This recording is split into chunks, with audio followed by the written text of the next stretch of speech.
اعوذ بالله من الشیطان الرجیم بسم الله الرحمن الرحیم. څنګه چې تاسو ته معلومه ده ستاسو ورور او ستاسو مینوالو باچاخان ګونیری صاحب تاسو ته مخاطب دی او ما یوټیوب چینل چې کوم دی کولاو کړی دی او زما به تاسو ته ویډیوګانې نوې نوې میلاویږي او چې کوم څنګه تاسو وایي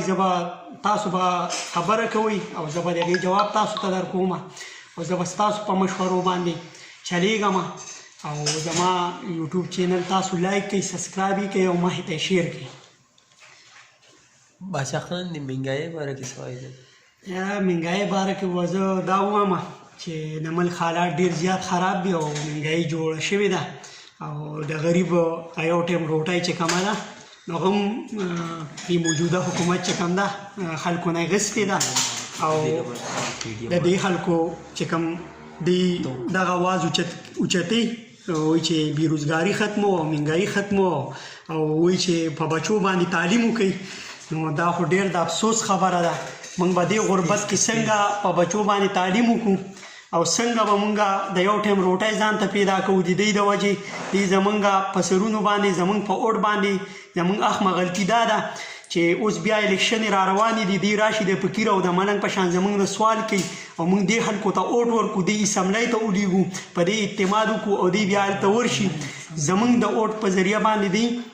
هلته شرابونه څکي چرسونه څکي او سمګلنګونه کوي نو بیا ځان له بنګلې هم جوړي کړي خپل بچي بار ملکونو ته ولیږي په خپلو بچو باندې بار ملکونو کې تعلیمونه کوي او زموږ د بچو دلته مستقبل چې د هغې ته د یو ټیم روټۍ هم د دې د وجې نه میلاویږي او دې بار ملکې ځان له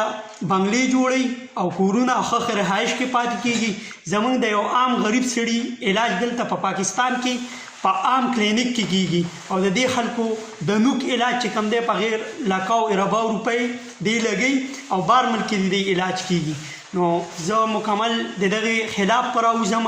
او تاسو به ما سره ودرېږئ. زه به د مهنګایۍ خلاف هم یم او د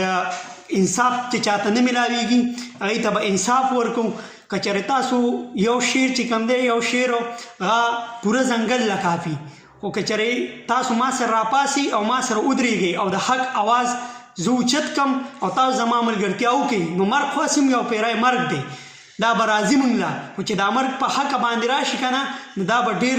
بهتره نو تاسو به ما سره ودرېږئ. په دې معاشره کې چې کوم ظلم کېږي ناانصافي کېږي که هغه زموږ خویندو سره کېږي که میندو سره کېږي که وروڼو سره کېږي او که بزرګ طبقې سره کېږي نو د هغې خلاف به موږ جهاد کوو او دا ناانصافي به دا به موږ روکو. په ملک کې به یو نوی قانون جوړو انشاءالله تعالی او په هغې قانون او اسلامي قانون به جوړو. دا هسې یو ګپ دی چې یو سړی وایي چې اسلامي قانون به نه جوړېږي. باچا خان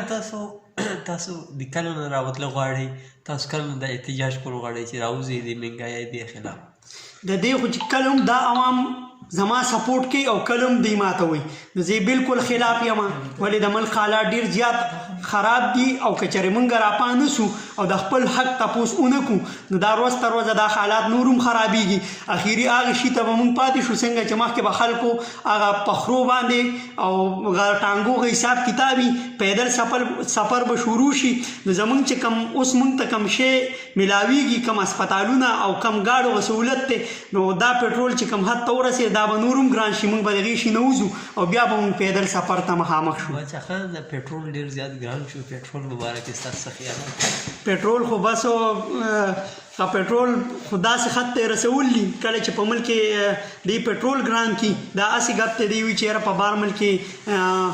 پټرول ګران شي نو دلته ګران شي. په بار ملک کې هېڅ شی هم ګران نه دی دا دوی خپل قانون جوړ کړی هر سړي هم دغه خلکو له راځي او دا خلک یې روز تر روزه خرڅوي او خپل کور ته وړي او د دې په کور کې دوی سره پټرول هم شته دوی سره پوره مرات هم شته صرف پټرول موږ غریب دپاره ګران دي دا هسې بکواس دی بس دا ملک دی دیوالي کړی دی او دیوالیت یې جوړ کړی دی نو د دې خلاف راوتله پکار دي او دا ملک سیستم چې کوم دی نو دا زموږ د کشر کول چې کوم دی نو جوان نسل چې کوم دی دا به دی نه کېږي.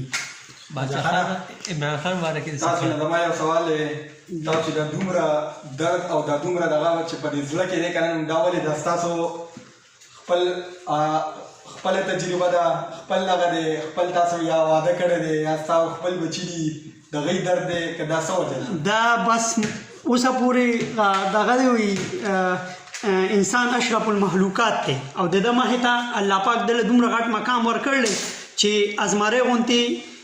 ازمری یو زناور دی او مضبوط زناور دی غم کوشش نشي کولی چې دا انسان مخې ته راشي خو چې کله دا انسان دا مجبوره کي نو هغه بیا چلن لګي او بیا حمله کوي دقسې زوم یو انسان یم موږ ډېره خاموشي اختیار کړه چې یاره دا ملک یو برازي نوې او دا ملک سیستم به صحیح کي خو ما په دې دومره وخت کې ونه لیدو ورځ تر ورځه حالات خرابېږي ملک خرابېږي زما چې دا کم حالات زه وینم